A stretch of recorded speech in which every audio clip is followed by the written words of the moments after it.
আসসালামু আলাইকুম। Emerging study এর পক্ষ থেকে সবাইকে স্বাগতম জানাচ্ছি।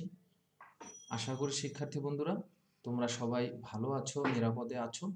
আমি তানজিরুল হোসেন রাব্বি, প্রভাষক, কৃষি বিশ্ববিদ্যালয় কলেজ, ময়মনসিংহ, অতিথি শিক্ষক, কিশোর বাতায়ন এটুআই ও 2018 সালে অনুষ্ঠিত প্রাথমিক, মাধ্যমিক ও উচ্চ মাধ্যমিক শিক্ষকদের ডিজিটাল কন্টেন্ট প্রতিযোগিতায় সারা দেশে জাতীয়ভাবে প্রথম স্থান অধিকারী। প্রিয় শিক্ষার্থী বন্ধুরা, আমাদের অষ্টম অধ্যায় মূলধন বাজেটিং ও বিনিয়োগ সিদ্ধান্ত আজকের শেষ লেকচার। আজকের লেকচারে আমরা এনপিবি আইআরআর অর্থাৎ নিট বর্তমান মূল্য, আন্ত আয়ের হার, মূলধন নিয়ন্ত্রণ, ক্যাপিটাল বাজেটিং এর লিমিটেশন এগুলো সম্পর্কে জানব। আশা করি আজকের ক্লাস শেষে তোমরা খুবই গুরুত্বপূর্ণ এনপিবি থেকে প্রতি বছর প্রশ্ন আসে সেই এনপিবি ও আইআরআর সংক্রান্ত গাণিতিক সমস্যা সমাধান করতে পারবে। মূলধন রেশনিং, ক্যাপিটাল রেশনিং বা মূলধন নিয়ন্ত্রণ ব্যাখ্যা করতে পারবে এবং মূলধন বাজেটিং এর বিভিন্ন লিমিটেশন বা সীমাবদ্ধতা সেগুলো তোমরা চিহ্নিত করতে পারবে। প্রিয় শিক্ষার্থী বন্ধুরা, আমরা বাট্টাকৃত পদ্ধতি আজকে শুরু করলাম, অর্থাৎ আধুনিক পদ্ধতি, মূলধন বাজেটিং এর আধুনিক পদ্ধতি বা বাট্টাকৃত পদ্ধতি, ডিসকাউন্টেড মেথড, যেগুলো আসলে অর্থের সময় মূল্য বিবেচনা করে। তো শিক্ষার্থী বন্ধুরা, এখানে যে অন্যতম দুটো পদ্ধতি আছে, নিট বর্তমান মূল্য এবং আইআরআর। প্রথমে আমরা এনপিভি বা নিট প্রেজেন্ট ভ্যালু এটা সম্পর্কে জানব। তো আমি তোমাদেরকে একটু অনুরোধ করব যে তোমরা প্রেজেন্ট ভ্যালু সম্পর্কে অলরেডি কিন্তু জানছো। প্রেজেন্ট ভ্যালু অর্থাৎ এনপিভির এন বাদে বাকি অংশটুকু, এই প্রেজেন্ট ভ্যালু যেটাকে বাংলায় যদি আমি বলি তাহলে হয় কি বর্তমান মূল্য। তো প্রেজেন্ট ভ্যালু বা বর্তমান মূল্য সম্পর্কে আমরা জানছি কোন অধ্যায়ে জানছি? ফিনান্স প্রথম পত্র তৃতীয় অধ্যায় অর্থের সময় মূল্য যে চ্যাপ্টার আছে সেখানে আমরা এই নিট বর্তমান মূল্য সম্পর্কে জেনেছি। তো শিক্ষার্থী বন্ধুরা, আমি যদি তোমাদেরকে বলি যে বর্তমান মূল্য কি, তোমরা কিন্তু বলতে পারবা। বর্তমান মূল্য হলো ভবিষ্যতে যেই টাকাগুলো আমরা পাবো, অর্থাৎ ফিউচারে যেই টাকাগুলো আমরা পাবো, যেটাকে আমরা বলতে পারি ভবিষ্যৎ নগদ আন্তঃপ্রবাহ, মানে ক্যাশ ইনফ্লো। ভবিষ্যতে যে টাকাগুলো পাবো সেগুলোর আজকের বাট্টাকৃত মূল্য। অর্থাৎ বর্তমান মূল্য সম্পর্কে আমরা জানি যে বর্তমান মূল্য হলো ভবিষ্যতে প্রাপ্য টাকার বা ভবিষ্যতে যে টাকাগুলো আমরা পেতে যাচ্ছি সেগুলোর আজকের বাট্টাকৃত মূল্যর সমষ্টিকে আমরা বর্তমান মূল্য বা প্রেজেন্ট ভ্যালু বলতে পারি। বাট আমরা আজকে জানতে চাচ্ছি নিট বর্তমান মূল্য। তার মানে আগের সূত্রর সাথে এই নিট বর্তমান মূল্যর অনেক মিল আছে। তো আমরা যদি সংজ্ঞাটা দেখি যে বাট্টাকৃত নগদ প্রবাহ পদ্ধতির প্রথম কৌশল হলো নিট বর্তমান মূল্য পদ্ধতি। ভবিষ্যতে প্রাপ্তির বর্তমান মূল্য হতে নগদ বহিঃপ্রবাহের বর্তমান মূল্য মানে প্রাথমিক বিনিয়োগের টাকাকে যদি আমরা বাদ দিই তাহলে আমরা নিট বর্তমান মূল্য পাবো। অর্থাৎ বিষয়টা কি দাঁড়ালো শিক্ষার্থী বন্ধুরা, আমি যদি তোমাদেরকে একটু ভেঙে বলি যে ভবিষ্যতে যে টাকা তুমি পাবে যেটার বাট্টাকৃত আজকের মূল্য, যেটাকে আমরা বলি নগদ আন্তঃপ্রবাহের বর্তমান মূল্য, সেখান থেকে তুমি আজকে যত টাকা বিনিয়োগ করছো বা তোমার প্রাথমিক বিনিয়োগ কোনো একটা প্রজেক্টে আমরা যে বিনিয়োগ করি নগদ বহিঃপ্রবাহ, সেটার বর্তমান মূল্য, এই নগদ আন্তঃপ্রবাহের বর্তমান মূল্য এবং নগদ বহিঃপ্রবাহের বর্তমান মূল্য, এই দুইটার পার্থক্যকেই আমরা বলি নিট বর্তমান মূল্য। তাহলে নিট বর্তমান মূল্য যদি আমরা সংজ্ঞা জানতে চাই, ভবিষ্যতে প্রাপ্ত সকল নগদ আন্তঃপ্রবাহের বর্তমান মূল্যের সমষ্টি থেকে নগদ বহিঃপ্রবাহের বর্তমান মূল্য বা প্রাথমিক বিনিয়োগকে বাদ দিলে যা পাওয়া যায় সেটাই হলো এনপিভি বা নিট বর্তমান মূল্য। অর্থাৎ ভবিষ্যৎ প্রাপ্তির বর্তমান মূল্য হতে আজকের প্রাথমিক বিনিয়োগ বা নগদ বহিঃপ্রবাহ মানে যে কয়বার তুমি বিনিয়োগ করবা সেই টাকাকে বাদ দিলে আমরা নিট প্রেজেন্ট ভ্যালু বা নিট বর্তমান মূল্য পাই। এবং এটা কিন্তু খুবই গুরুত্বপূর্ণ, কারণ এখান থেকে কিন্তু পরীক্ষায় 100% পরীক্ষায় প্রশ্ন আসবে। তো শিক্ষার্থী বন্ধুরা, আমরা এনপিভির থিওরি পড়লাম, এখন নিট বর্তমান মূল্য বের করার সূত্রগুলো আমরা জানব। আমি যদি তোমাকে একটু এখানে বলি যে তৃতীয় অধ্যায়ে আমরা যে বর্তমান মূল্য সম্পর্কে জেনেছিলাম, সেখানে দুইটা নগদ প্রবাহের কাহিনী জানছিলাম। অনেকেই কিন্তু আশা করি বলতে পারবা। একটা ছিল মিশ্র, তোমাদের আশা করি মনে পড়তেছে, মিশ্র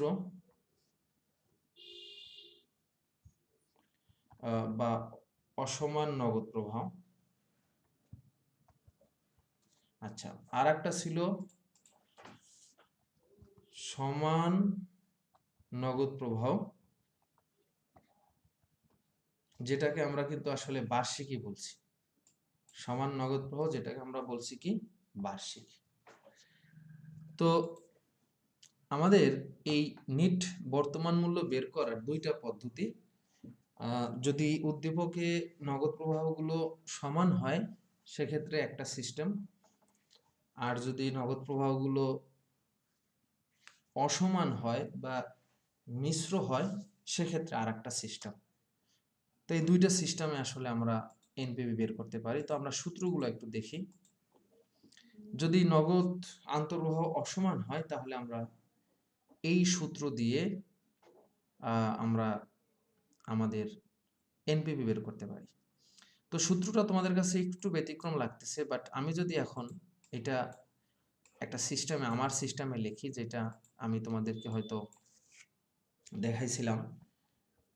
ধরো আমরা যে সিস্টেমে অঙ্কগুলো করছিলাম চ্যাপ্টার 3-তে,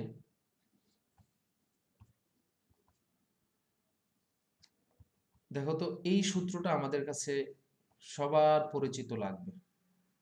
আমি এখন যে সূত্রটা লিখতেছি, আমার বিশ্বাস এই সূত্রটা এখন সবাই চিনে ফেলবে। দেখো তো এই সূত্রটা এখন সবার কাছে পরিচিত পরিচিত লাগতেছে না? অবশ্যই পরিচিত লাগতেছে, আমার বিশ্বাস সব স্টুডেন্ট তোমরা এক বাক্যে বলবে যে জি স্যার, এটা আমাদের কাছে পরিচিত লাগতেছে। এই সূত্রটা আমাদের সবার কাছে পরিচিত লাগবে, কারণ এই সূত্রের অঙ্ক আমরা তৃতীয় অধ্যায়ে অনেক অনেক করছি। হ্যাঁ, এই তৃতীয় অধ্যায়ে আমরা এই সূত্রের অঙ্ক বেশ অনেকগুলোই আমাদের করা হয়েছে। তো এই কারণে আমাদের এটা ম্যাক্সিমাম সব স্টুডেন্টের কাছে আমাদের এখন পরিচিত লাগবে। তো এই যে আমি সূত্রটা লিখলাম, হ্যাঁ, সূত্রটা আমি আরেকটু বড় করে লিখি, তাহলে টোটাল জিনিসটাই আমাদের সামনে আসবে ইনশাল্লাহ। FB3 1 plus I to the পাওয়ার,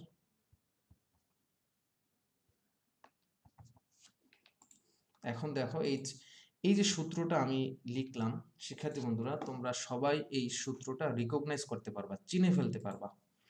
মাত্র সূত্রটা যেটা আমরা লিখলাম, এই সূত্রটা আমরা দেখছি তৃতীয় অধ্যায়ে মিশ্র বা অসমান নগদ প্রবাহের বর্তমান মূল্য বের করার সূত্র। এখন এই সূত্রের সাথে বর্তমান মূল্যের সূত্র, বর্তমানে আমরা এনপিভির যে সূত্র, এটার মধ্যে পার্থক্য কই? কোনো পার্থক্য নেই। এখানে সিএফ লেখা আছে, কিন্তু তুমি কি লেখছো? সিএফ লেখো নাই, তুমি সিএফ এর জায়গায় কি লেখছো? এফবি। ঠিক আছে, এখানে সিএফ লেখা, তুমি কি লেখছো? এফবি। CF1 CF2 এভাবে যে কয় বছর থাকবে, 3 বছর থাকতে পারে, 4 বছর থাকতে পারে, 5 বছর থাকতে পারে। তো সিএফ এর জায়গায় জাস্ট আমরা কি লিখছি? এফভি। সিএফ মানে হলো ক্যাশ ইনফ্লো, অর্থাৎ নগদ আন্তঃপ্রবাহ। আর তৃতীয় অধ্যায়ে আমরা বর্তমান মূল্য নির্ণয়ের যে সূত্র দেখছিলাম, সেখানে কি দেখছিলাম? এফভি মানে ভবিষ্যৎ মূল্য। তো সিএফ মানে ভবিষ্যতের নগদ আন্তঃপ্রবাহ, যেটা তুমি প্রজেক্ট থেকে সামনে পাবে। CF1 মানে প্রথম বছর শেষে নগদ আন্তঃপ্রবাহ, CF2 মানে দ্বিতীয় বছর শেষে নগদ আন্তঃপ্রবাহ। তো আমরা আগের সূত্রে কি জানতাম? FB জানতাম। FB1 মানে প্রথম বছর শেষে ভবিষ্যৎ মূল্য, FB2 দ্বিতীয় বছর শেষে ভবিষ্যৎ মূল্য। আর একটা জায়গায় চেঞ্জ আছে, আগে আমরা আই লিখতাম, কিন্তু এখন লেখা আছে কে, অর্থাৎ আই মানে সুদের হার, বাট্টার হার। কেউ কিন্তু এই সেম রোল প্লে করে, বাট্টার হার, কিন্তু কে মানে হলো কস্ট অফ ক্যাপিটাল, মানে মূলধন ব্যয়। তাহলে শিক্ষার্থী বন্ধুরা সূত্রটা আমরা চেঞ্জ করে এভাবে লিখব, এফবি লিখবো না, এখন এফবির জায়গায় আমরা কি লিখবো, সিএফ। সকল জায়গায় এফবি যেখানে যেখানে আছে আমরা এফবি লিখতে পারবো না, কি লিখবো, সিএফ। সিএফ মানে হলো নগদ আন্তঃপ্রবাহ। তো সিএফ 1 মানে প্রথম বছর শেষে নগদ আন্তঃপ্রবাহ। তো টাকাটা যখন অসমান হবে তখন আমরা এই সূত্র, উপরের এই সূত্র বা নিচের এই সূত্র, একই সিস্টেম, কোনো চেঞ্জ নেই। আর আয়ের জায়গায় আমরা কি লিখবো, কে। আমরা আই না লিখে কি লিখবো, কে। কে মানে কি, মূলধন ব্যয়। তো এটা ছিল আমাদের নগদ আন্তঃপ্রবাহের বর্তমান মূল্য নির্ণয়ের সূত্র, যেটা আমরা তৃতীয় অধ্যায়ে দেখছিলাম। ঠিক আছে, অর্থাৎ এই সূত্রটা মানে হলো এই যে পিভি নির্ণয়ের সূত্র, এই এই এই এই এই এতটুকু হলো পিভি নির্ণয়ের সূত্র। বাট আমরা তো কি জানতে চাচ্ছি, আমরা জানতে চাচ্ছি এনপিভি, মানে এর সাথে একটা এন আছে, তাই না? এই পিভি বললে এতটুকু এনাফ, কিন্তু আমরা তো এখন নির্ণয় করব কি, এনপিভি। এনপিভি সূত্র হলো সবকিছু সেম থাকবে, জাস্ট এখান থেকে আমরা কি বাদ দেবো, এখানে যা আছে সব সেম থাকবে, জাস্ট এখান থেকে আমরা সিএফ জিরোটা বাদ দেবো। সিএফ জিরো মানে হলো নগদ বহিঃপ্রবাহ। সিএফ জিরো মানে কি শিক্ষার্থী বন্ধুরা, নগদ বহিঃপ্রবাহ। অর্থাৎ তুমি যে বিনিয়োগ করছো, তোমার টাকাটা যে চলে গেছে, এটাকে আমরা বলি সিএফ জিরো, নগদ বহিঃপ্রবাহ। সিএফ জিরো মানে কি শিক্ষার্থী বন্ধুরা, বিনিয়োগ বা নগদ বহিঃপ্রবাহ। এখন তোমাদের মনে প্রশ্ন হইতে পারে যে স্যার এখানে শূন্য কেন দেওয়া, এখানে সিএফ এর সাথে শূন্য কেন দেওয়া, এই যে একটা শূন্য আছে না, শূন্যটা কেন দেওয়া? এই শূন্যটা দেওয়ার কারণ হলো আমরা কিন্তু আগে বিনিয়োগ করি, পরে আমরা টাকাগুলো প্রকল্প থেকে পাই। তো সিএফ জিরো মানে হলো বিনিয়োগের টাকা, অর্থাৎ তুমি আগে ইনভেস্ট করছো একেবারে শুরুতে, হ্যাঁ, একটা প্রজেক্টে বা একটা মেশিন তুমি একেবারে শুরুতে কিছু টাকা দিয়ে বিনিয়োগ করে এটা তুমি ক্রয় করছো বা এখানে তুমি ইনভেস্ট করছো, এটা একেবারে শুরুতে। দেন তুমি টাকাগুলো পেতে থাকবে, প্রথম বছর শেষে একটা টাকা পাবা, দ্বিতীয় বছর শেষে একটা টাকা পাবা, তৃতীয় বছর শেষে একটা টাকা পাবা। এই টাকাগুলো হলো নগদ আন্তঃপ্রবাহ। আর সিএফ জিরো মানে হলো নগদ বহিঃপ্রবাহ। আমরা এনপিভির সংজ্ঞায় কি জানছি, নগদ আন্তঃপ্রবাহের বর্তমান মূল্যের সমষ্টি বা যোগফল থেকে নগদ বহিঃপ্রবাহের বর্তমান মূল্য বাদ দেওয়া, এটাকেই বলা হয় এনপিভি। আশা করি শিক্ষার্থী বন্ধুরা বুঝতে পারছো। তো এখন নগদ প্রবাহ যদি সমান হয়, সমান হইলে কোন সূত্রটা, এই সূত্রটা, এইটাও কিন্তু আমরা দেখছি। এই সূত্রটাও আমাদের কাছে কিন্তু নতুন সূত্র না। যেমন আমরা বার্ষিকীর সূত্র দেখছি, যেমন আমি এখন সূত্রটা লেখলেই তোমাদের মনে পড়ে যাবে, সবার কাছে মনে পড়ে যাবে, বিশেষ করে যারা আমার তৃতীয় অধ্যায়ের ক্লাসগুলো করছো তাদের কাছে 100% এই সূত্রটা মনে পড়ে যাবে। মনে আছে মোটু এবং পাতলুর যে সূত্র আমরা শিখছিলাম, তোমাদের অবশ্যই অবশ্যই মনে আছে আমার বিশ্বাস। মোটু এবং পাতলু নির্ণয়ের যে সূত্রগুলো আমরা শিখছিলাম তৃতীয় অধ্যায়ে, সেম সেই সূত্র। ওকে, তো এই সূত্রে আমরা যেটা জানছিলাম, অর্থাৎ তৃতীয় অধ্যায়ে, সেই সূত্রটাই আমি এখন লিখব, তোমাদের আশা করি সবার মনে পড়ে যাবে। হ্যাঁ, দেখো তো সবার একটু মনে পড়তেছে কিনা তৃতীয় অধ্যায়ে, যারা যারা আমার এই ইমার্জিং স্টাডি প্ল্যাটফর্মে ক্লাসগুলো করেছিলা, 100% সবার মনে পড়ে গেছে। দেখো সবার মনে পড়ে গেছে এই যে অংশটা, এই সূত্রটা আমরা কখন ব্যবহার করছিলাম, এই সূত্রটা আমরা ব্যবহার করছিলাম যখন আমরা বার্ষিকী নির্ণয় করছি, বার্ষিকীর বর্তমান মূল্য। এই পিএমটি মানে হলো কিস্তি, পিএমটি মানে কি, কিস্তি, অর্থাৎ সমান টাকা। পিএমটি মানে কি, কিস্তি, কিস্তি মানে কি, সমান টাকা। তো এখানে লেখা আছে সিএফটি, মানে হলো একটা নির্দিষ্ট টাইম বা নির্দিষ্ট সময় ধরে সমান টাকাকে আমরা বলি সিএফ। তো সিএফ মানে হলো নগদ আন্তঃপ্রবাহ, সমান নগদ আন্তঃপ্রবাহ। আর তৃতীয় অধ্যায়ে আমরা কি শিখছিলাম, পিএমটি বা এ বা সি বা আর বা এ, যেটাই তুমি লেখো, সেম সূত্র, বার্ষিকীর বর্তমান মূল্য। আর তখন আমরা কি দিছিলাম, আই দিছিলাম। আর এখন আমরা আই এর জায়গায় কি দেবো, কে। নিচেও আগে আমরা আই দিছিলাম, এখন আই এর জায়গায় কি দেবো, কে। আর এই অংশটা তো তোমাদের নতুন করে বলার কিছু নাই, এটা কিন্তু আমি ইনভার্স দিয়ে এভাবে নিয়ে আসছি, অর্থাৎ নিচে ওয়ান প্লাস কে এর উপরে এনটা পাওয়ার আকারে আছে, সেটা উপরে উঠাইলে মাইনাস হয়ে যায়, ইনভার্স হয়ে যায় আর কি। তো এই বিষয়ে আলোচনা কিন্তু আর নতুন করে করার দরকার নেই, কারণ এগুলো আমি তৃতীয় অধ্যায়ে আলোচনা করছি। তাহলে আমাদের চেঞ্জটা কোথায় আসবে? তৃতীয় অধ্যায়ে যে সূত্র আমরা লিখছিলাম, পিএমটি আমরা লিখতে পারবো না, ওখানে লিখতে হবে সিএফ। আর কে আমরা লিখতে পারবো না, আই লিখতে পারবো না, আই এর জায়গায় লিখতে হবে কি কে। যেখানে যেখানে আই আছে, আই এর জায়গায় আমরা কি লিখবো কে। কে মানে কি? মূলধন ব্যয়। সেক্ষেত্রে বন্ধুরা কে মানে কি? মূলধন ব্যয় বা বাট্টার হার। জিনিস ফ্লেভার এক, ঠিক আছে? টঙের দোকানে খাইলে তুমি হয়তো খাও সাদা ভাত, কিন্তু 5 স্টার হোটেলে যাই সেটার নাম হয়ে যায় কি? Plain rice. তাই না? Plain rice. জিনিস কিন্তু একই। তুমি বলতেছো লাউ, আমি বলতেছি আহ কদু। তুমি বলতেছো প্লেন রাইস উইথ পটাটো, আমি বলতেছি আলু ভর্তা আর ভাত। তো জিনিসটা কিন্তু একই। অর্থাৎ তৃতীয় অধ্যায়ে আমি যে সূত্রটা তোমাদের শিখিয়েছিলাম, সেই সূত্রটাই আহ অষ্টম অধ্যায়ের এনপিভি নির্ণয়ে আবার কাজে লাগবে। জাস্ট আমরা শেষে CF0 বাদ দেবো, কারণ এনপিভির সূত্র মানেই হলো আমাদের কি, এখন আর পিভি থাকবে না, পিভি কি হয়ে যাবে? এনপিভি। কেন এনপিভি হয়ে যাবে? কারণ শেষে আমরা কি বাদ দিছি? নগদ বহিঃপ্রবাহের বর্তমান মূল্য। অর্থাৎ যখনই CF0টা বাদ যাবে, নগদ বহিঃপ্রবাহ যখনই বাদ যায় নগদ আন্তঃপ্রবাহের বর্তমান মূল্যের সমষ্টি থেকে, তখনই সেই সূত্রটা আর পিভি থাকে না, কি হয়ে যায়? এনপিভি। তার মানে আমি যদি বলি যে আমাদের এনপিভির সাথে এই এন, এনটা কেন আসলো? এই সিএফ এর কারণে। অর্থাৎ এন যদি না থাকে, শুধু পিবি থাকলে, তখন আমাদের এই CF0টা লাগে না। তো আশা করি শিক্ষার্থী বন্ধুরা সূত্র নিয়ে ব্যাপক আলোচনা হয়েছে। এখন ব্যাখ্যা একটু দেখো। কে মানে মূলধন ব্যয়, কস্ট অফ ক্যাপিটাল। সিএফটি মানে বাৎসরিক নগদ আন্তঃপ্রবাহ, যেটা আমরা বলি সমান নগদ আন্তঃপ্রবাহ। এন হলো ডিউরেশন বা মেয়াদ। CF0 মানে হলো প্রাথমিক বিনিয়োগ বা নগদ বহিঃপ্রবাহের বর্তমান মূল্য বা নগদ বহিঃপ্রবাহের বর্তমান মূল্যের সমষ্টি।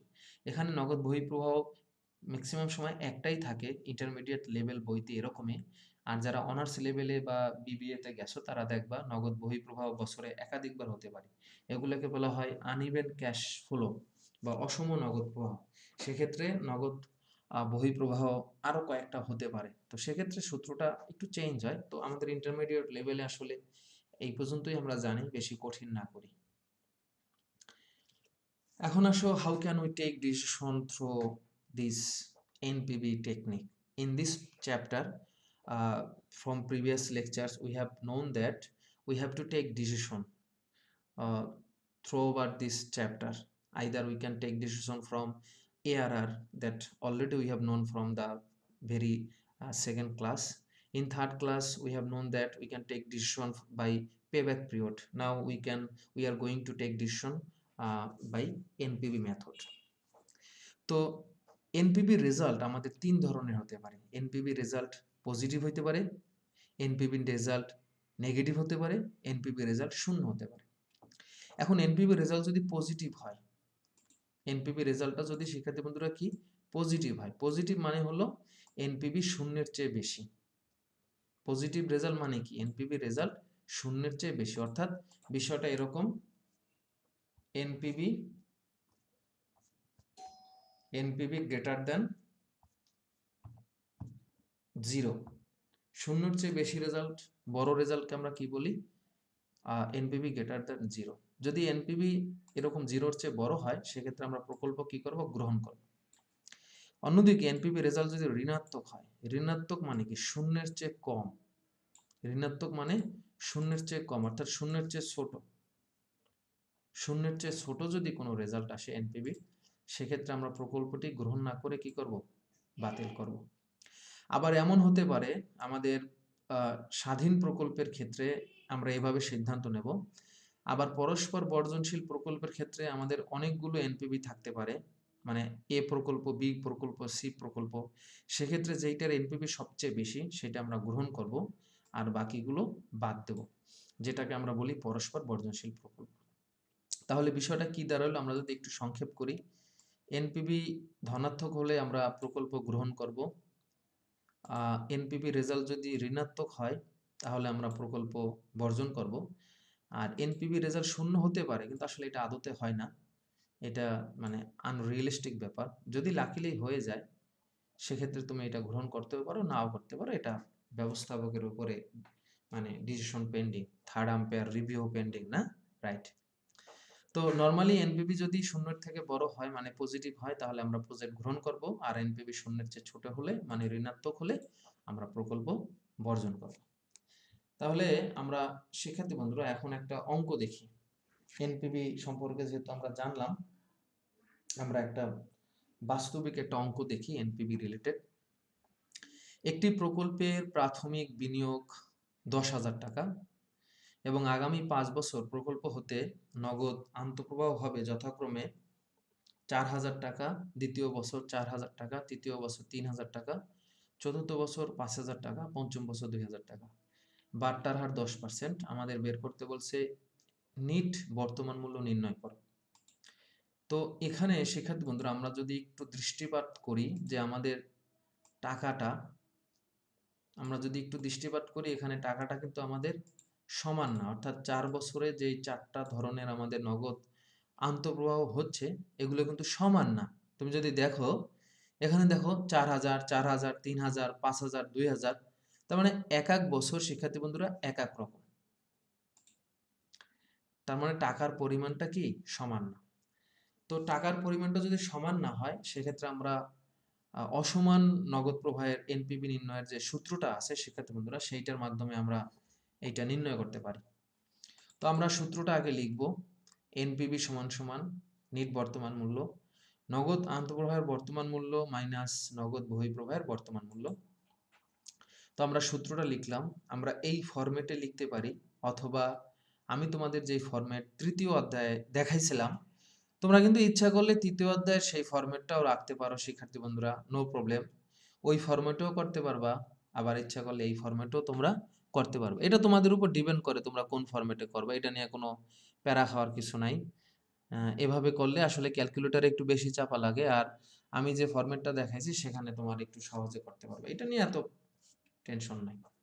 তো আমরা এখন মানগুলো বসাবো। আমি যদি মানগুলো দেখাই তোমাদেরকে তাহলে তোমরা শিক্ষার্থী বন্ধুরা বুঝতে পারবা। আমি যদি মানগুলো দেখাই যে প্রত্যেক বছরের আমাদের যে আলাদা আলাদা মান আছে সেই মানগুলো আমরা বসাবো। প্রথমে আমরা নগদ আন্তঃপ্রবাহের মানগুলো বসাবো। তো আমাদের প্রথম বছরে নগদ আন্তঃপ্রবাহ আছে 4,000, এই যে 4,000 এটা বসাইলাম। পরের বছরও 4,000 আছে, এর পরের বছরও 3,000 আছে, এর পরের বছরে 5,000, এর পরের বছর 2,000। আর আমাদের কে মানে হলো আমাদের মূলধন ব্যয়। কে মানে হলো শিক্ষার্থী বন্ধুরা, কে মানে কি মূলধন ব্যয়, যেটাকে আমরা বাট্টার হার বলি। কে মানে মূলধন ব্যয় বা বাট্টার হার, মূলধন ব্যয়ও বলা যায়, বাট্টার হারও বলা যায়। তো কে এর মান আমরা বসাবো। কে এর মান আমরা বসাইলাম, এই যে কে এর মান। ওকে, এটা তো তোমরা বুঝতে পারছো, এটা নিয়ে তোমাদের প্রবলেম নাই। আর আমাদের নগদ বহিঃপ্রবাহ মানে বিনিয়োগ হয়েছে কত, 1,000 টাকা, CF0 যেটা, সরি 10,000 টাকা, CF0 10,000 টাকা আমরা বসাইলাম। এন প্রথম বছরে এন এর মান 1, 2, 3, 4 এরকম। আর আমি যে ফরম্যাটটা দেখাইছি ওভাবে করতে পারো। ওভাবে করলে তোমার কিভাবে আসবে, -1, -2, -3, -4, -5 এরকম। তো টোটাল আমাদের এই অংশটা হলো নগদ আন্তঃপ্রবাহের বর্তমান মূল্য, এবং সব যদি আমরা যোগ দেই নগদ আন্তঃপ্রবাহের বর্তমান মূল্যের সমষ্টি হলো 13,853 টাকা। আর আমাদের নগদ বহিঃপ্রবাহের বর্তমান মূল্য বা CF0 আছে 10,000 টাকা। তাহলে আলটিমেট আমাদের এনপিভি রেজাল্টটা কত আসলো, 3,853 টাকা। আমাদের এনপিভি কত বের হলো শিক্ষার্থী বন্ধুরা, 3,853 টাকা। এখন এই যে রেজাল্টটা আমরা পাইলাম, এই রেজাল্টটা কিন্তু শিক্ষার্থী বন্ধুরা এটা পজিটিভ রেজাল্ট। 3,853 এটা একটা পজিটিভ রেজাল্ট। অর্থাৎ আমাদের যদি এখন সিদ্ধান্ত নির্ণয় চাইতো বা আমাদেরকে বলতো যে এই প্রকল্পটা গ্রহণযোগ্য কিনা, এরকম যদি কোনো কোশ্চেন আমাদের করতো, সেক্ষেত্রে আমরা এই প্রকল্পটা গ্রহণ করতাম। কেন গ্রহণ করতাম, কারণ আমাদের এনপিভি রেজাল্ট পজিটিভ হয়েছে। আমরা জানি এনপিভি যদি শূন্যের থেকে বড় হয়, 3,853 সংখ্যাটি অবশ্যই শূন্য থেকে 100% বড়। তো এই কারণে আমরা এই প্রজেক্টটা কি করব শিক্ষার্থী বন্ধুরা, গ্রহণ করব। তো আশা করি শিক্ষার্থী বন্ধুরা তোমরা এই সিস্টেমটা বুঝতে পারছো, এনপিভি নির্ণয়ের এই সিস্টেমটা বুঝতে পারছো। তো শিক্ষার্থী বন্ধুরা তাহলে চলো আমরা সামনে যাই। সামনে আমরা আরেকটি অঙ্ক দেখি।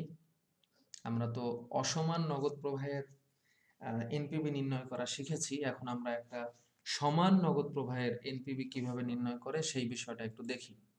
তোমাদের পরীক্ষায় বিগত বছরের কোশ্চেন অ্যানালাইসিস করে দেখা গেছে যে অসমান নগদ প্রবাহের মানে মিশ্র নগদ প্রবাহের এনপিভি কিন্তু বেশি আসছে। তার মানে যে সমান আসবে না তা না, সমানটাও আসবে। তো আমরা এই উদ্দীপকটা একটু দেখি। একটি প্রকল্পের প্রাথমিক বিনিয়োগ 20,000 টাকা। আগামী 5 বছর প্রত্যেক বছর প্রকল্পের বার্ষিক নগদ আন্তঃপ্রবাহ 7,000। শিক্ষার্থী বন্ধুরা আমরা যদি এই লাইনটা একটু মনোনিবেশ করি, এই লাইনটা বলছে আগামী 5 বছর প্রত্যেক বছর নগদ আন্তঃপ্রবাহ কত করে? 7,000। তার মানে 7,000 7,000 7,000 7,000 7,000, তুমি আগামী 5 বছর 7,000 করে টাকা পাবে। তাহলে এখানে টাকাটা সমান, তাহলে আমরা বলতে পারি এখানে সমান নগদ প্রবাহের আলাপ আছে বা সমান নগদ প্রবাহের কথা বলছে। আমাদের বাট্টার হার হলো বা মূলধন ব্যয় 10%। ক নাম্বার বলছে নিট বর্তমান মূল্য নির্ণয় করো। খ নাম্বার বলছে প্রকল্পটির গ্রহণযোগ্যতা বিশ্লেষণ করো। তাহলে আমরা প্রথমে এনপিভির সূত্র লিখব। আমরা জানি এনপিভি সমান সমান এই যে সূত্রটা লিখলাম এটা হলো সমান নগদ প্রবাহের এনপিভি নির্ণয়ের সূত্র। ঠিক আছে, তো সূত্রটা কি? সিএফ 1 মাইনাস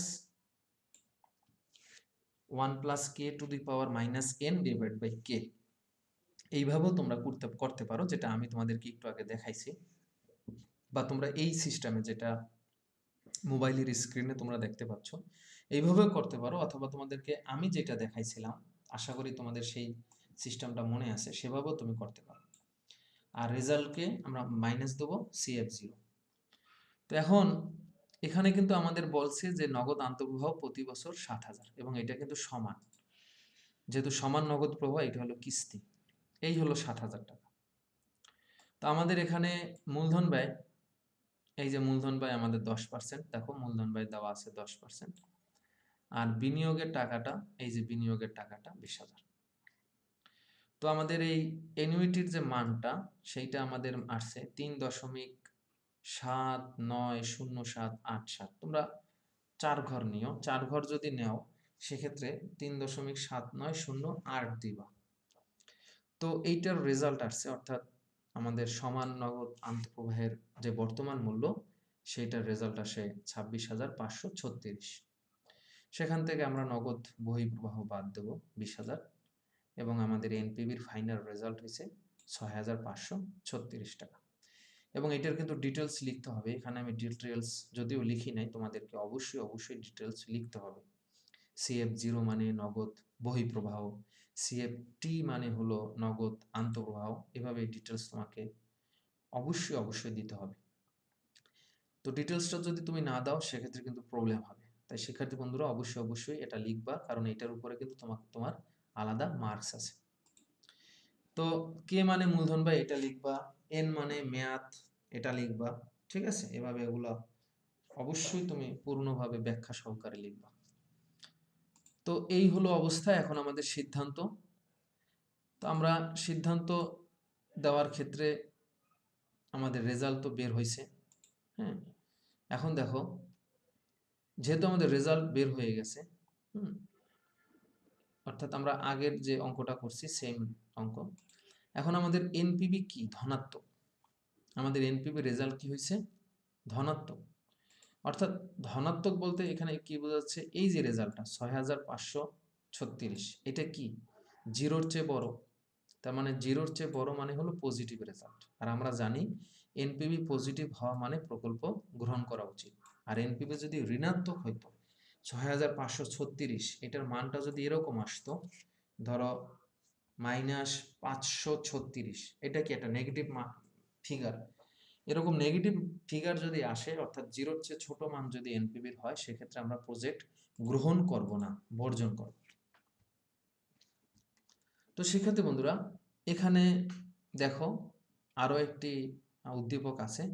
এখানে দুইটা প্রকল্প খ, প্রকল্প খ ক এবং খ দুইটা প্রকল্প আছে এবং দুইটা প্রকল্পের প্রাথমিক বিনিয়োগ 60,000 করে এবং দুইটা প্রকল্পের নগদ আন্তঃপ্রবাহ দেওয়া আছে। আমরা যদি দেখি দুইটা প্রকল্পের নগদ আন্তঃপ্রবাহ দেওয়া আছে, এখন বাট্টার হার দেওয়া আছে। আমরা ক প্রকল্পের এনপিভি নির্ণয় করব মিশ্র নগদ প্রবাহ দিয়ে। 14,962 টাকা ক প্রকল্পের এনপিভি। খ প্রকল্পের এনপিভি বের হয়েছে 13,666 টাকা। এখন আমরা যদি দেখি ক প্রকল্পের এনপিভি হলো আমি আমি যদি একটু দেখাই, এখানে পরস্পর বর্জনশীল প্রকল্প, এটা হলো ক প্রকল্পের এনপিভি 14,000, মানে ধরা যায় 15,000। আর খ প্রকল্পের এনপিভি আমাদের হয়েছে 13,666। তার মানে আমাদের খ প্রকল্পের কম, কিন্তু ক প্রকল্পের বেশি, তাই না? ক প্রকল্পের বেশি। সুতরাং এটা যেহেতু পরস্পর বর্জনশীল প্রকল্প, এনপিভি যেখানে বেশি হবে আমরা সেটা গ্রহণ করব। আর আগের যে দুইটা উদ্দীপক আমরা সলভ করছি শিক্ষার্থী বন্ধুরা, ওখানে আমাদের ছিল দুইটা প্রকল্প আমাদের ছিল, একটা করে প্রকল্প ছিল এবং ওই যে সমস্যাগুলো আমরা সমাধান করছি ওখানে ওগুলো ছিল স্বাধীন প্রকল্প। স্বাধীন প্রকল্পের ক্ষেত্রে এনপিভি ধনাত্মক না ঋণাত্মক এই বেসিসে সিদ্ধান্ত নিতে হবে। আর এখন যেহেতু দুইটা প্রকল্প আছে পরস্পর বর্জনশীল প্রকল্প, এখান থেকে তুমি একটা প্রকল্প গ্রহণ করলে আর একটা বাতিল করতে হবে, সেক্ষেত্রে যেটার এনপিভি বেশি আমরা সেইটা গ্রহণ করব। তো এনপিভি নিয়ে আলোচনা শিক্ষার্থী বন্ধুরা আশা করি শেষ এবং এটা তোমরা বুঝতে পারছো। এখন আমরা দেখব আইআরআর। আইআরআর এটা কিন্তু এনপিভির senior brother, internal rate of return. IRR মানে হলো ইন্টারনাল রেট অফ রিটার্ন বা অভ্যন্তরীণ আয়ের হার, অভ্যন্তরীণ উপার্জন হার বা আন্ত আয়ের হার, বিভিন্ন নামে আসলে বলা যায়। আন্ত আয়ের হার নামে বলা যায়, অভ্যন্তরীণ আয়ের হার নামে বলা যায়, বিভিন্ন নামে আসলে এটা বলা যায়। আন্ত আয়ের হার হলো একটা অজানা পার্সেন্ট বা একটা অজানা বাট্টার হার। আন্ত আয়ের হার নিজেই একটা কি বাট্টার হার, যেই বাট্টার হারে এনপিভি শূন্য হয়। আবারও বলতেছি, আন্ত আয়ের হার বা আইআরআর হলো এমন একটা রেট, এই রেটটা অজানা, যেই রেটে এনপিভি কি হয় শূন্য। দেখো এনপিভির ক্ষেত্রে আমরা কিন্তু কে দিয়ে বাট্টা করছিলাম, তাই না? কিন্তু আইআরআর এর ক্ষেত্রে বাট্টাটা করতে হবে, বাট্টা যে আমরা ডিসকাউন্ট করব নগদ আন্তঃপ্রবাহগুলোকে, সেগুলো আইআরআর রেট দিয়ে আমাদের এই ডিসকাউন্টগুলো করতে হবে। এবং এই ডিসকাউন্ট রেট দিয়ে যদি আমরা এনপিভি নির্ণয় করি আইআরআর এর যে রেট দিয়ে, সেক্ষেত্রে এনপিভি রেজাল্ট কি হবে? শূন্য। তো আশা করি শিক্ষার্থী বন্ধুরা আইআরআর সম্পর্কে তোমাদের ধারণা ক্লিয়ার হয়েছে। আমরা একটু সংজ্ঞা দেখি। যে বাট্টার হারে মোট নগদ আন্তঃপ্রবাহের বর্তমান মূল্য এবং মোট নগদ বহিঃপ্রবাহের বর্তমান মূল্য সমান হয়, সেই বাট্টার হার হলো আন্ত আয়ের হার। অর্থাৎ এনপিভি নির্ণয়ের ক্ষেত্রে মাইনাসের আগেরটা মানে নগদ আন্তঃপ্রবাহের বর্তমান মূল্য এবং মাইনাসের পরেরটা মানে নগদ বহিঃপ্রবাহের বর্তমান মূল্য, দুইটা সমান হওয়া মানে এনপিভি কি হবে? জিরো। অর্থাৎ আন্ত আয়ের হার হলো এমন একটি বাট্টার হার যেই হারে এনপিভি শূন্য হয়। কারণ এনপিভির দুইটা মানে মাইনাসের আগের অংশ এবং মাইনাসের পরের অংশ দুইটা যদি সমান হয় তখন কিন্তু এনপিভি রেজাল্ট কি হবে? জিরো। তো নিট বর্তমান মূল্য পদ্ধতির ন্যায় আন্ত আয়ের হার পদ্ধতিও অর্থের সময়মূল্য বিবেচনা করে এবং এটাও কিন্তু বাট্টাকৃত পদ্ধতি। তবে পার্থক্য হলো নিট বর্তমান মূল্য পদ্ধতিতে অর্থের বাট্টার হার পূর্ব নির্ধারিত থাকে, কিন্তু আন্ত আয়ের হার পদ্ধতিতে আগে থেকে নির্ধারিত থাকবে না, এটা আমাদের নির্ণয় করতে হবে।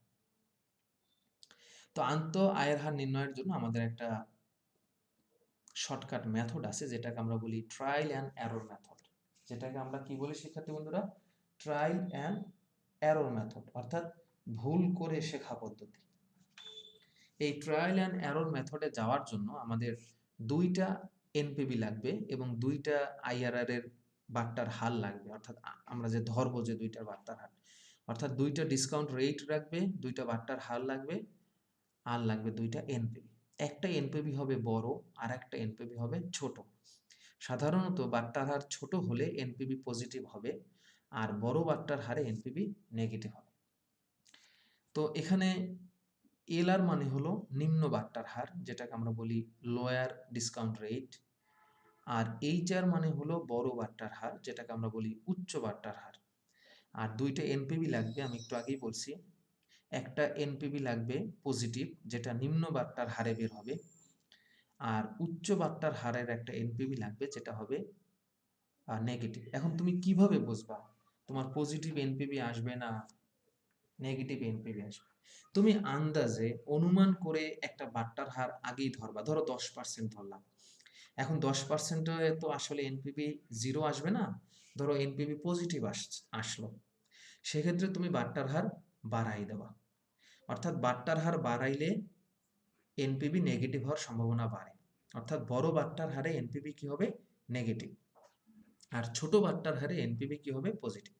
এখন প্রথমেই তুমি 10% ধরো তোমার এনপিভি রেজাল্ট আসলো নেগেটিভ, তাহলে তুমি বাট্টার হার কমাই দেবা, সেক্ষেত্রে দেখবা অবশ্যই তোমার রেজাল্ট পজিটিভ আসবে। এখন বাট্টার হারের এই ব্যবধান, তুমি যে দুইটা বাট্টার হার ধরবা, প্রথমে 10% ধরতে পারো, পরে 20% ধরতে পারো, বাট চেষ্টা করবা 5% করে একটা ডিস্টেন্স রাখার জন্য। প্রথমে 5% ধরলা, পরে 10%, অথবা 10% ধরলা 15%, অথবা 15% ধরলা 20%। মানে এরকমই যে করতে হবে তেমন না, এরকম করলে সুবিধা হয়। তুমি 7% ধরতে পারো, 12% ধরতে পারো, 14% ধরতে পারো, এটা খেয়াল খুশির মতো এক একজন এক এক রকম ধরতে পারো। বাট শেষের আইআরআর এর যে ফাইনাল রেজাল্ট, যেটা এই ট্রায়াল অ্যান্ড এরর মেথডের মাধ্যমে আসবে, সেটার রেজাল্ট সবাই কাছাকাছি হবে। একেবারে এক্সাক্ট হবে সবাই না, কিন্তু কাছাকাছি সব, কিন্তু রেজাল্ট সবারই সেম হবে, মানে সবাই মার্কস পাবে। তো এলআর মানে হলো ছোট বাট্টার হার, এনপিবি এলআর, উপরে থাকবে ছোট বাট্টার এনপিবি, নিচেও আবার ছোট বাট্টার এনপিবি মাইনাস বড় বাট্টার এনপিবি, গুণ বড় বাট্টার হার মাইনাস ছোট বাট্টার হার। তো ছোট মানুষটা কিন্তু সবসময় উপরে থাকে, তাই না? যে নিজেকে ছোট ভাবে সে কিন্তু পজিটিভ মাইন্ড নিয়ে চলে। তোমরা হয়তো শুনছো যে আপনাকে বড় বলে বড় সেই নয়, নিজে যাকে ছোট বলে পজিটিভ সে হয় না। তানজিরুল হোসেন রাব্বি স্যার একটা কবিতা ঘুরাই দিল অঙ্কের স্বার্থে। তার মানে ছোট বাট্টার হারে এনপিবি পজিটিভ হবে, আর এই পজিটিভ এনপিবি সবসময় উপরে থাকবে। আবার নিচেও ছোট বাট্টার এনপিবি থাকবে মাইনাস বড় বাট্টার এনপিবি। ওকে, তাহলে বাট্টার হার ছোট যে ভাবে, যে নিজেকে ছোট ভাবে, আল্লাহ তাকে পজিটিভ, সবার চোখে পজিটিভ বানায়। তার মানে ছোট বাট্টার এনপিবিতে, ছোট বাট্টার হারে এনপিবি পজিটিভ হবে। আর যে বড় ভাবে সে কিন্তু নিচে থাকে, তাই না? তুমি যদি মুদি দোকানে যাও দেখবা ছোট বাটখারাটা সবার উপরে, 50 গ্রাম সবার উপরে থাকে, পরে 100 গ্রাম, পরে 250 গ্রাম, পরে 500 গ্রাম, পরে 1000 গ্রাম, 1 কেজি, 2 কেজি, এরকম। তার মানে ছোট বাটখারা বা ছোট বাট্টার হার সবার উপরে থাকবে, অর্থাৎ ছোট বাট্টার এনপিবি সবার উপরে। আবার নিচে আবার ছোট বাট্টার এনপিবি মাইনাস বড় বাট্টার এনপিবি, গুণ বড় বাট্টার হার মাইনাস ছোট বাট্টার হার। তাহলে চলো আমরা একটা উদ্দীপক সলভ করি। তার আগে একটু দেখে নিই সিদ্ধান্ত নীতি। এনপিবির ক্ষেত্রে আমরা কিভাবে আইআরআর এর ক্ষেত্রে কিভাবে আমরা সিদ্ধান্ত নেই সেই বিষয়টা দেখি। আমাদের প্রস্তাবিত প্রকল্পের প্রয়োজনীয় আয়ের হার, রিকোয়ার্ড রেট অফ রিটার্ন, যেটাকে আমরা বলি মূলধন ব্যয়, প্রয়োজনীয় আয়ের হার যেটাকে আমরা বলি কে বা মূলধন ব্যয়, এইটার চেয়ে যদি আইআরআর বড় হয় সেক্ষেত্রে আমরা প্রকল্প গ্রহণযোগ্য হবে, আর কে এর চেয়ে আইআরআর যদি ছোট হয় সেক্ষেত্রে আমরা প্রকল্প বাতিল করব।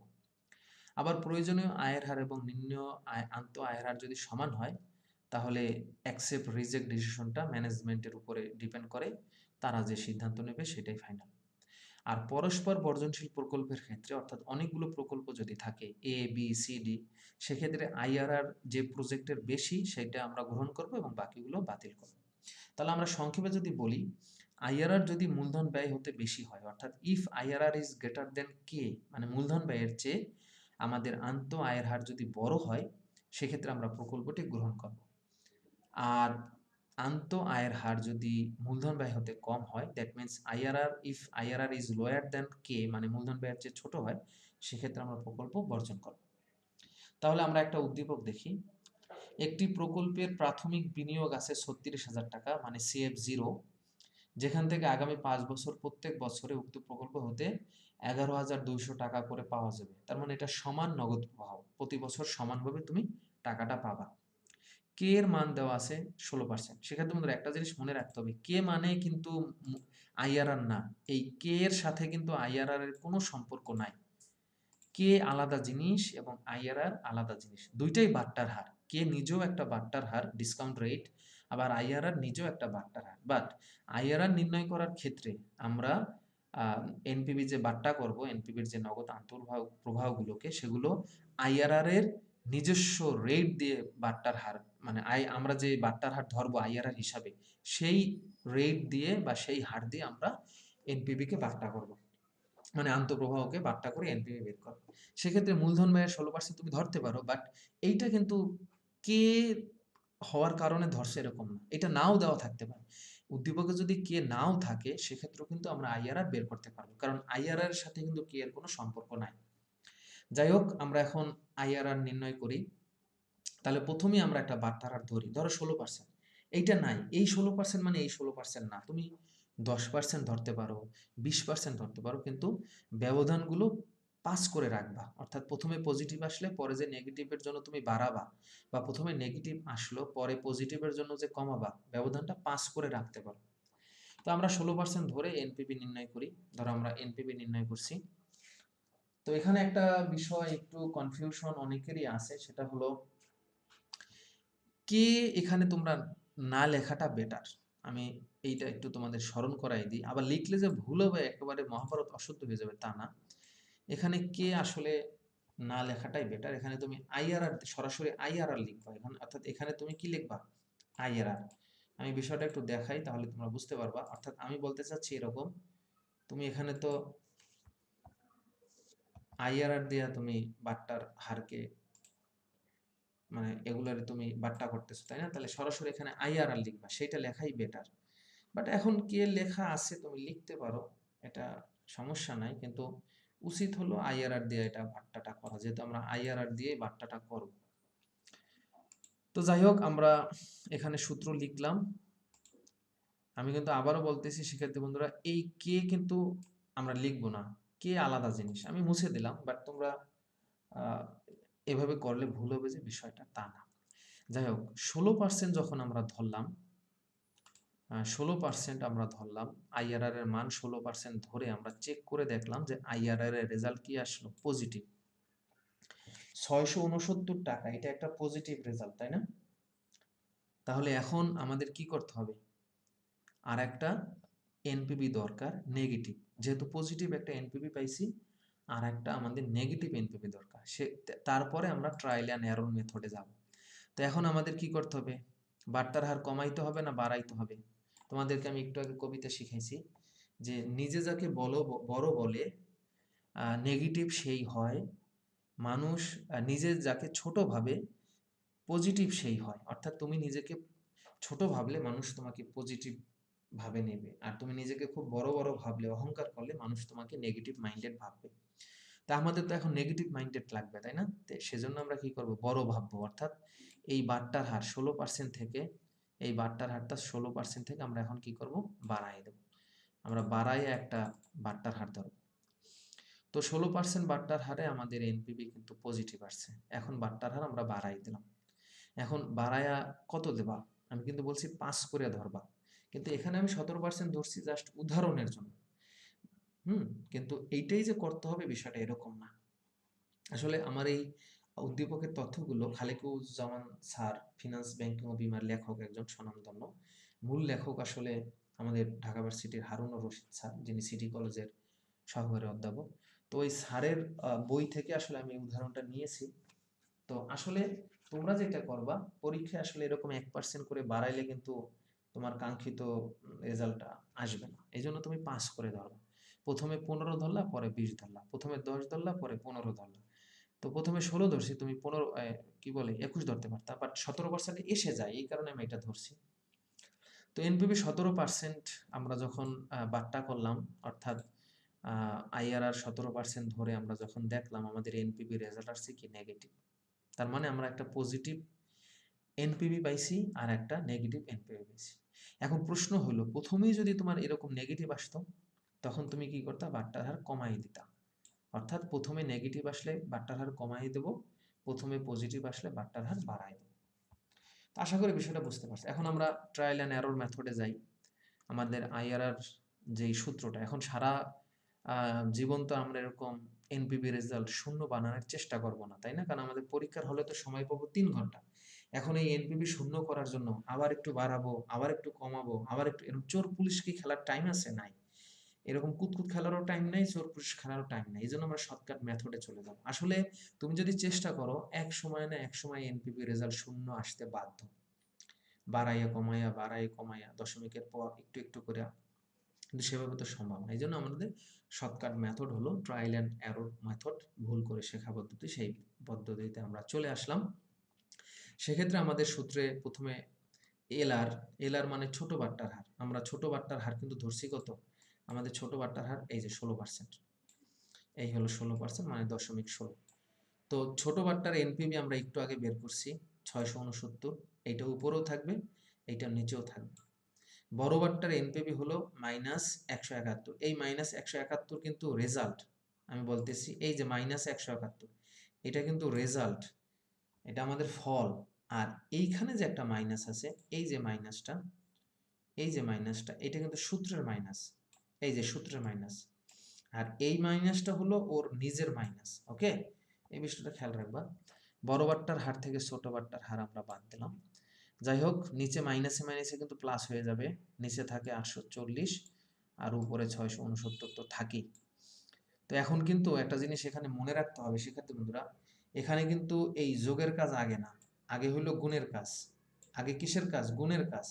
তার মানে এই অংশটা সাথে 0.01 গুণ করতে হবে, অর্থাৎ 669কে 840 দিয়ে ভাগ দিয়ে রেজাল্টের সাথে 0.01কে গুণ করতে হবে, আগে এই কাজটা করতে হবে। কিন্তু তোমরা যদি 0.16 সাথে ওই রেজাল্টটা যোগ করে দাও, অর্থাৎ 669কে 840 দিয়ে ভাগ দিয়ে যে রেজাল্ট আসছে সেটা যদি 0.16 সাথে যোগ করো, সেক্ষেত্রে কিন্তু তোমার রেজাল্ট ভুল হবে, কারণ আগে কিসের কাজ?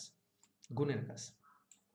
তো এই অংশটা করলে আমাদের এরকম আছে 0.0079, এর সাথে 0.16 যদি যোগ করি তাহলে আমাদের আইআরআর আলটিমেট বের হয় 16.79%। অর্থাৎ এই 16.79% দিয়ে যদি তুমি এখন এনপিবি করো, এই যে রেজাল্টটা বসায় যদি তুমি এনপিবি করো, এটাকে বাট্টা করো, তাহলে এনপিবি রেজাল্ট কি আসবে? 0।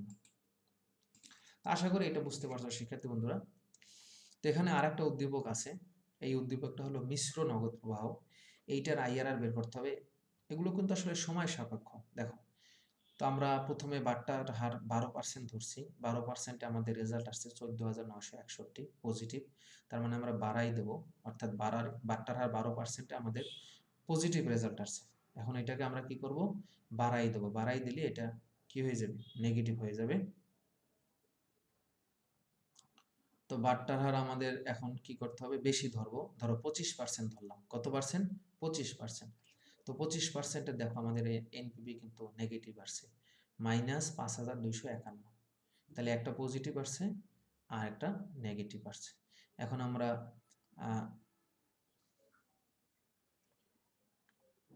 এখন আমরা এনপিবির যদি সূত্রে যাই, আইআরআর এর সূত্রে যাই, তাহলে আমরা অঙ্কটা করতে পারবো। শিক্ষার্থী বন্ধুরা, এখানে আমাদের যেহেতু 25% ধরার কারণে আমাদের রেজাল্ট আসছে 5251, যেটা নেগেটিভ। তো আমরা আইআরআর এর সূত্রে বসাইলাম, আইআরআর এর সূত্র বসাইলাম। তো যখন বাট্টার হার 12%, তখন আমাদের রেজাল্ট আসে 14,961, যেটা একটা পজিটিভ রেজাল্ট। অর্থাৎ আমরা রেজাল্টটা এখান থেকে পাইছি, এই যে দেখো, এই যে দেখো এখানে 14,961। তো এখন আমরা বাট্টার হার যখন বাড়াই দিলাম, তখন রেজাল্ট হয়েছে আমাদের কি? নেগেটিভ। তাই একটা পজিটিভ এনপিবি পাইছি, একটা নেগেটিভ এনপিবি। পরে আমরা এরকম মান বসাইয়া অঙ্কটা করলাম, ফাইনাল আমাদের রেজাল্ট আসছে 21.62%। এটা হলো আমাদের আইআরআর এর রেজাল্ট। তো আইআরআর নিয়ে অনেকের ভয় লাগতে পারে যে স্যার এত বড় অঙ্ক পরীক্ষার হলে কিভাবে করব। তো এখানে একটা মজার বিষয় হলো যে আইআরআর এর অঙ্ক কিন্তু পরীক্ষায় খুবই খুবই কম আসে। আমি যদি বিগত বছরের কোশ্চেন অ্যানালাইসিস করি, এনপিবি আমাদের 100% আসছে, এনপিবি আমাদের সবসময় আসে, কিন্তু আইআরআর সাধারণত কিন্তু আমাদের পরীক্ষায় বেশি আসে না। আর আইআরআর পদ্ধতি একটু জটিল, এই কারণে অনেক বিনিয়োগকারী আইআরআর এর চেয়ে এনপিবি এই পদ্ধতিকে পছন্দ করে। তো এটা আমরা নেক্সটেই দেখব, এটা নিয়ে কষ্ট বা ভয়ের কারণ নাই। এই সেই বিরোধ র্যাঙ্কিং। দেখো, তোমার সামনে দুইটা প্রকল্প, ক প্রকল্প, খ প্রকল্প। ক প্রকল্পের এনপিভি 11,000, খ প্রকল্পের এনপিভি 10,000। তো তুমি এনপিভির ভিত্তিতে যদি সিদ্ধান্ত নাও, যে দুইটা প্রকল্প যেহেতু আছে, এখানে দুইটা প্রকল্প আছে আমরা দেখতে পাচ্ছি, তুমি যদি এনপিভির ভিত্তিতে সিদ্ধান্ত নাও যে কোনটা তুমি গ্রহণ করবা, তাহলে কিন্তু অবশ্যই তুমি ক প্রকল্প গ্রহণ করবা, কারণ এইটার এনপিভি বেশি। এখন তুমি যদি আইআরআর এর ভিত্তিতে সিদ্ধান্ত নেয়, যদি তুমি আইআরআর এর ভিত্তিতে সিদ্ধান্ত নাও, তাহলে আইআরআর এর ভিত্তিতে সিদ্ধান্ত নিলে তুমি কিন্তু খ প্রকল্প গ্রহণ করবা। কেন? কারণ আমি একটু আগে বলছি যে পরস্পর বর্জনশীল প্রকল্পের ক্ষেত্রে যেই প্রকল্পের আইআরআর বেশি হবে আমরা সেইটা নেব। তো এখন কিন্তু সেই যুক্তি অনুযায়ী আইআরআরটা কিন্তু আমাদের খ প্রকল্পের দিকে যাচ্ছে। তো দেখো, এনপিভি এবং আইআরআর এর বিরোধ লাগছে, তাই না? এটাকে বলা হয় বিরোধ র্যাঙ্কিং। অর্থাৎ অনেক সময় এরকম হতে পারে যে কোন পদ্ধতি আমাদের ব্যবহার করা উচিত। তো আইআরআর পদ্ধতিতে খ গ্রহণ করা উচিত, এনপিভি পদ্ধতিতে ক প্রকল্প গ্রহণ করা উচিত। এগুলোকে বলা হয় বিরোধ র্যাঙ্কিং। এখন এই বিরোধ র্যাঙ্কিং সমাধানের জন্য এনপিভি এবং আইআরআর ভিতরে কোনটা বেশি ব্যবহার উপযোগী বা প্র্যাকটিক্যাল ফিল্ডে কোনটা বেশি ব্যবহার করা হয় সেটা আমাদের জানতে হবে, না হলে কিন্তু আমরা প্রবলেমে পড়ব। তো এনপিভি এবং আইআরআর ভিতরে আমরা যদি জানি যে এনপিভি এবং এই যে আইআরআর, এই দুইটার ভিতরে কিন্তু বেশ সমস্যা আছে। হ্যাঁ, দুইটারই কিছু না কিছু সমস্যা আছে। তবে আইআরআর পদ্ধতির চেয়ে নিট প্রেজেন্ট ভ্যালু বা নিট বর্তমান মূল্য বেশি জনপ্রিয়। এর যে কারণ সেটা হলো এনপিভি ক্ষেত্রে পুনরায় বিনিয়োগ করা হয় মূলধন ব্যয় হারে। অর্থাৎ আমরা আইআরআর এর ক্ষেত্রে কি দেখছি? আইআরআর এর ক্ষেত্রে আমরা দেখছি যে একটা ধরে নেওয়া বাট্টার হার দিয়ে প্রকল্পগুলোকে বাট্টা করা হয়। বাট এনপিভির ক্ষেত্রে আগে থেকে ফিক্সড একটা বাট্টার হার পূর্ব নির্ধারিত বা মূলধন ব্যয় আমরা নগদ আন্তঃপ্রবাহগুলোকে বাট্টা করি। তো নিট বর্তমান মূল্য পদ্ধতিতে ধারণা করা হয় যে প্রকল্পের নগদ আন্তঃপ্রবাহ পুনরায় বিনিয়োগ করা যায় ফার্মের মূলধন ব্যয়ের হারে। অন্যদিকে আন্ত আয়ের হার পদ্ধতিতে ধারণা করা হয় প্রকল্পের নগদ আন্তঃপ্রবাহ পুনরায় বিনিয়োগ করা যায় আন্ত আয়ের হারে। এখন পুনরায় বিনিয়োগের ক্ষেত্রে আয়ের হারের দুটি ধারণার মধ্যে সবচেয়ে যৌক্তিক হচ্ছে মূলধন ব্যয়ের হারে নগদ আন্তঃপ্রবাহ পুনরায় বিনিয়োগ করা। এজন্য তাত্ত্বিকভাবে নিট বর্তমান মূল্য আন্ত আয়ের হার থেকে বেশি পছন্দনীয়। 2 নম্বর হলো অসম প্রকল্প জটিলতা।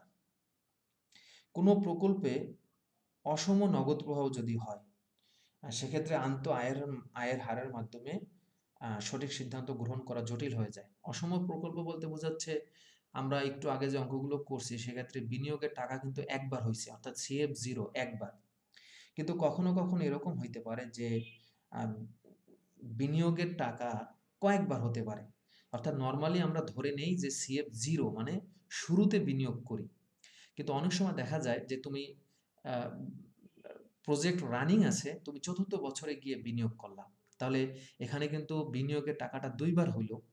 তো এরকম অসম প্রকল্পের ক্ষেত্রে আমরা আইআরআর ব্যবহার করতে পারি না, কারণ এক্ষেত্রে আমাদের একাধিক আন্ত আইআরআর বের হয়ে যায়। সেক্ষেত্রে আমাদের এইটা দূর করার জন্য আর একটা পদ্ধতি আছে, সেটাকে আমরা বলি মডিফাইড বা MIRR পদ্ধতি, যেটা আমরা বিবিএ বা অনার্স লেভেলে হায়ার লেভেলে গিয়ে শিখবো। MIRR পদ্ধতি, ঠিক আছে? ওই যে মাথায় MRR করে না, ঠিক সেরকম একটা জটিল পদ্ধতি MIRR। তো এই ইন্টারমিডিয়েট লেভেলে আসলে এত জটিল অঙ্ক তোমাদের করানো হয় না, সিলেবাসে নাই। তো এতটুকুই জানো যে অসম প্রকল্প জটিলতার কারণে এনপিভি এই সমস্ত জটিলতা মোকাবেলা করতে পারে, বা এইরকম অসম নগদ বহিঃপ্রবাহ একাধিকবার যখন থাকে, এক্ষেত্রে এনপিভি মাধ্যমে গাণিতিক সমস্যার সমাধান এটা বড় বিষয় না, এটা করা যায়, কিন্তু তোমার আইআরআর মাধ্যমে করা যায় না। আরেকটা বিষয় হলো নিট বর্তমান মূল্য পদ্ধতির মাধ্যমে ফার্মের সম্পদ কতটুকু বৃদ্ধি পাচ্ছে সেটা টাকায় জানতে পারো, এবং সম্পদ সর্বাধিকরণ লক্ষ্য অর্জনে ফার্ম ওইসব প্রকল্প গ্রহণ করে যাদের নিট বর্তমান মূল্য বেশি। আর আইআরআর পদ্ধতিটা জটিল, সেটা তো তোমরা মাত্রই দেখলা, ট্রায়াল অ্যান্ড এরর মেথডের মাধ্যমে এইটা বের করতে হয়, খুবই জটিল একটা প্রসেস। এই সবগুলো কারণে আমরা বলতে পারি আইআরআর পদ্ধতির চেয়ে তাত্ত্বিকভাবে এনপিভি পদ্ধতিটা বেশি জনপ্রিয়। এখন আমরা দেখব শিক্ষার্থী বন্ধুরা মূলধন নিয়ন্ত্রণ বা ক্যাপিটাল রেশনিং। তোমার কাছে যদি টাকা থাকে অনেক, তুমি ইচ্ছা করে কিন্তু সব প্রকল্প গ্রহণ করতে পারবা, বিশেষ করে পরস্পর বর্জনশীল প্রকল্পের ক্ষেত্রে। অর্থাৎ তোমার কাছে যদি অনেক টাকা থাকে, তুমি সব প্রকল্প একই টাইমে নিতে পারবা। বাট তোমার কাছে যদি মূলধনটা লিমিটেড থাকে, মূলধন তোমাকে নিয়ন্ত্রণ করতে হয়, যেটাকে আমরা বলি ক্যাপিটাল রেশনিং বা মূলধন রেশনিং, সেক্ষেত্রে কিন্তু সব প্রকল্প তুমি গ্রহণ করতে পারো না। যেমন তোমার কাছে 4টা প্রকল্প আছে, plan A, plan B, plan C, plan D. ধরো প্ল্যান এ, এটার ARR বা গড় আয়ের হার 20%, যেখানে তোমাকে ইনভেস্ট করতে হবে 1000 টাকা। প্ল্যান বি থেকে তোমার আয়ের হার হলো 15%, ইনভেস্ট করতে হবে 2000। প্ল্যান সি থেকে তোমার আয়ের হার 22%, ইনভেস্ট করতে হবে 2000। প্ল্যান ডি থেকে তোমার রেট অফ রিটার্ন হলো 18%, কিন্তু এখানে ইনভেস্ট করতে হবে 1000। তো এখানে এগুলো হলো পরস্পর বর্জনশীল প্রকল্প। তোমার কাছে আছে ধরো টাকা আছে 4000 টাকা, 1000, 2000, 3000, 4000। তিনটা 1000 টাকার নোট, দুটো 500 টাকার নোট, তোমার কাছে 4000 টাকা আছে। So in this situation you cannot take all the 4 projects because your capital or invested money is limited. So you have to move for selection of these 4 projects, and this situation is called capital ration. এখন তুমি কোন প্রকল্পগুলো নেবা, টাকা তুমি যে মূলধন বরাদ্দ করবা বা মূলধন যে বিনিয়োগ করবা, কোন প্রকল্পে দেবা, যেই প্রকল্প বেশি লাভজনক এবং যেই প্রকল্পে তোমার ইনভেস্টমেন্ট টাকা কম লাগতেছে। তো সেই হিসাবে প্রথমেই আমরা সি প্রকল্প নেব, কারণ সি প্রকল্পে আমি সর্বোচ্চ আমার আয়ের হার হচ্ছে কত পার্সেন্ট, 22%। আমি একটু বড় করে দিই। তো সি প্রকল্পে তুমি নেবা, কারণ সি প্রকল্পে তোমার সবচেয়ে বেশি ইন্টারনাল তোমার রেট অফ রিটার্ন হচ্ছে, এবং এখানে তোমার 2000 টাকা লাগছে। এখন বাকি 2000 টাকা দিয়া তুমি যে কাজটা করবা, এ প্রকল্প নিবা, কারণ এ প্রকল্পে তোমার রিটার্ন বেশি এবং এটার জন্য তোমার 1000 টাকা খরচ হবে। আর বাকি 1000 টাকা দিয়ে তুমি শেষ ডি প্রকল্পটা নেবা, কারণ এখান থেকে তোমার 18% আয়ের হার হচ্ছে এবং এখানে 1000 টাকা তোমার খরচ করা লাগতেছে বা ইনভেস্ট করা লাগতেছে। তো আলটিমেট 4000 টাকা ব্যবহার করে বা 4000 টাকা ইনভেস্ট করে তুমি সর্বোচ্চ রিটার্নওয়ালা বা সর্বোচ্চ তুমি অগ্রাধিকার পাওয়া প্রজেক্টগুলো নিতে পারলা। তো এই যে তুমি যাচাই বাছাই করলা, তোমার মূলধন সীমাবদ্ধ, প্রকল্পের গ্রহণযোগ্যতার অগ্রাধিকারের ভিত্তিতে তুমি মূলধন বরাদ্দ দিলা। এবং এই সিচুয়েশনটা কখন হয়েছে, যখন তোমার পর্যাপ্ত মূলধন ছিল না, যখন তোমার মূলধনের ঘাটতি হয়েছে বা মূলধন পর্যাপ্ত নাই, সেক্ষেত্রে তোমার এই বিষয় এই দিকে তুমি তুমি গেলা। ঠিক আছে? তো এখানে আমি যদি সংজ্ঞাটা বলি, মূলধন সীমাবদ্ধতার কারণে প্রকল্পের অগ্রাধিকারের ভিত্তিতে মূলধন বরাদ্দ দেওয়ার এই ধারণাকে বলা হয় মূলধন নিয়ন্ত্রণ। কারণ মূলধন সীমাবদ্ধতার কারণে ফার্ম তার সবগুলো গ্রহণযোগ্য প্রকল্প একই সাথে বাস্তবায়ন করতে পারে না। গ্রহণযোগ্য প্রকল্পসমূহ হতে শুধুমাত্র সর্বাপেক্ষা বেশি লাভজনক প্রকল্পটি অনুমোদন লাভ করে, আর বাকিগুলো বাতিল করা হয়। শ্রেণীবদ্ধ করার জন্য পূর্ব নির্ধারিত কিছু মানদণ্ড, যেমন IRR এর ভিত্তিতে হতে পারে, NPV এর ভিত্তিতে হতে পারে। ঠিক আছে? তো ARR এর ভিত্তিতে হতে পারে, এটাকে আমরা মূলধন রেশনিং বলি। এটা আশা করি তোমরা বুঝতে পারছো। মূলধন বাজেটিং এর সেক্ষেত্রে আমাদের কিছু সীমাবদ্ধতা আছে।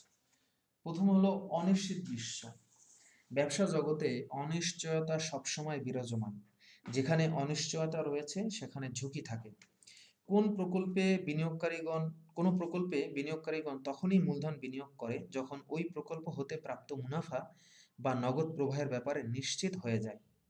ঝুঁকি ও অনিশ্চয়তার কারণে অনেক সময় সঠিকভাবে নগদ প্রবাহ এস্টিমেট করা যায় না। আমরা কিন্তু এই এনপিভি যে নির্ণয় করছি, সেখানে ভবিষ্যৎ নগদ আন্তঃপ্রবাহ আমরা কিন্তু ফোরকাস্ট করছি। ফোরকাস্ট মানে পূর্ব অনুমান করছি, এরকম হতে পারে, কিন্তু এরকম তো নাও হতে পারে। যেমন করোনার সময় পুরো 1.5 বছর আমরা শিক্ষা প্রতিষ্ঠান থেকে বিচ্ছিন্ন ছিলাম, প্রায় 5-7 মাস লকডাউন ছিল।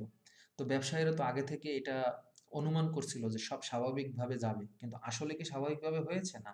এটা মূলধন বাজেটিং এর একটা সীমাবদ্ধতা।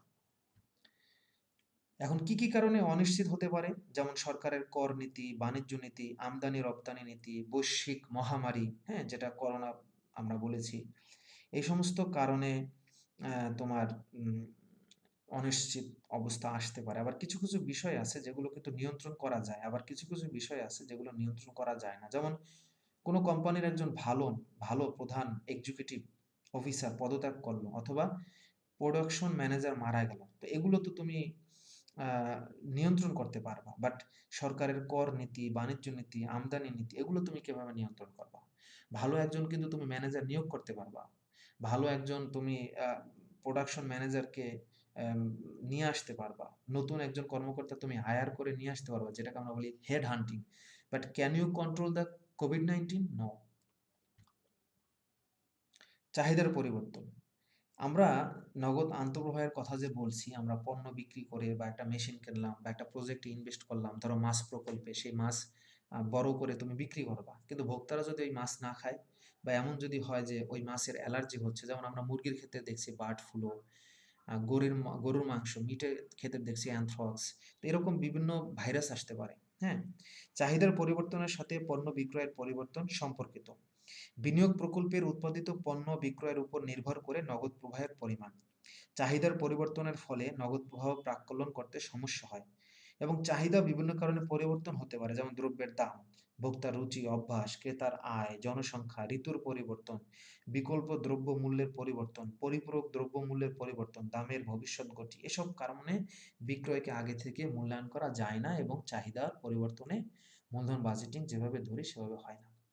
মূলধন ব্যয়ের পরিবর্তন। আমরা যে মূলধন ব্যয় বলছি, অর্থাৎ minimum required rate of return, আমাদের ইনভেস্ট থেকে যেটা আমরা এক্সপেক্ট করি, বা কস্ট অফ ক্যাপিটাল যেটাকে বলি, এই মূলধন বাজেটিং প্রকল্পে বিনিয়োগের ক্ষেত্রে দীর্ঘমেয়াদী উৎস হতে মূলধন সংগ্রহ করতে হয়, যেমন দীর্ঘমেয়াদী ব্যাংক ঋণ, বন্ড, ডিবেঞ্চার, শেয়ার মূলধন। এসব সোর্সের কস্ট ভবিষ্যতে চেঞ্জ হতে পারে। আমাদের দেশের মূলধন বাজার উন্নত না, এর ফলে অনেক প্রতিষ্ঠান মূলধন বাজার হতে মূলধন সংগ্রহ করতে পারে না। দীর্ঘমেয়াদী ব্যাংক ঋণের মাধ্যমে তাদেরকে অর্থায়ন করতে হয়। ভবিষ্যৎ বাজার সুদের হার, মুদ্রাস্ফীতি পরিবর্তনের ফলে ঝুঁকিমুক্ত আয়ের হার পরিবর্তিত হয়, কারণ মূলধন ব্যয় বাট্টার হার, এই দুটি উপাদান হলো ঝুঁকিমুক্ত আয়ের হার এবং ঝুঁকি প্রিমিয়াম। এক্ষেত্রে ইকুইটি মূলধন ও ঋণ মূলধন উভয়ের ব্যয় বৃদ্ধি পেতে পারে, ফলে মূলধন ব্যয়ের পরিবর্তন ঘটে এবং সঠিকভাবে বিনিয়োগ প্রকল্প মূল্যায়ন করা যায় না। অর্থাৎ আগে থেকে কিন্তু তুমি যেই মূলধন ব্যয়টা ধরে রাখছো, সেটা কিন্তু চেঞ্জ হয়ে যেতে পারে, এবং এই চেঞ্জটার ফলে আলটিমেট সকল কিছু চেঞ্জ হয়ে যাবে। তো সেক্ষেত্রে বন্ধুরা, আমাদের অষ্টম অধ্যায় মূলধন বাজেটিং ও বিনিয়োগ সিদ্ধান্ত অধ্যায়টি আমি আজকেই শেষ করব।